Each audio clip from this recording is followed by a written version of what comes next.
એટલે ખેડૂતોની સ્થિતિ અહીંયા અમારી સારી છે, પણ એકંદરે ખેડૂતોની સ્થિતિ સારી નથી હોતી અને ખેડૂતો દેવામાં ડૂબતા જાય છે.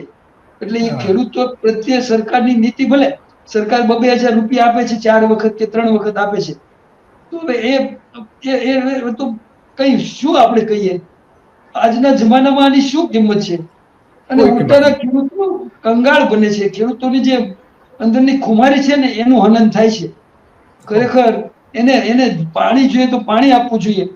હમણાં જ આપણે કલ્પસરની વાત કરતા હતા ત્યારે એક મુદ્દો આવતો હતો કે કલ્પસર જો બન્યું હોત તો છે ખંભાતના અખાતથી લઈને દ્વારકા અને કચ્છ સુધીનો સૌરાષ્ટ્રનો દરિયા કિનારો, સૌરાષ્ટ્રને ખૂબ મોટો દરિયાનો કિનારો મળ્યો છે.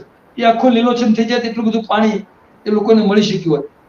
પણ અમે જે નાના નાના ડેમ બનાવ્યા છે, મિની કલ્પસર, એમાં પણ માલણ અને માલણથી આગળ 10 કિલોમીટર દૂર સમઢિયાળાનો જે બંધારો કહેવાય, એ રાજુલાની અંદર એનું બોર્ડર આવે છે, પણ એના અંદર ગામડા મહુવાના પણ આવે.